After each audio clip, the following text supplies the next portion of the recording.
Video tutorial sobre cómo subir un vídeo a la sección materiales en TwinSpace. Accedemos a la página de TwinSpace y nos logueamos con nuestro usuario y contraseña.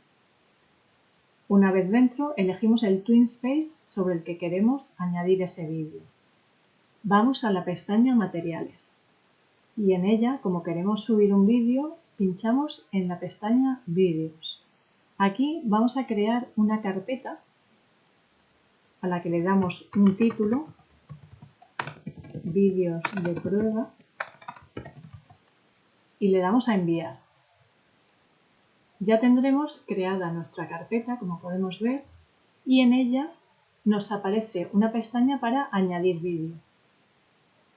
Para subir un vídeo debemos introducir un link o bien de Dailymotion, Vimeo o YouTube. En este caso vamos a subir un vídeo de YouTube. Cogemos la URL y la copiamos en esta pestaña y le damos a enviar.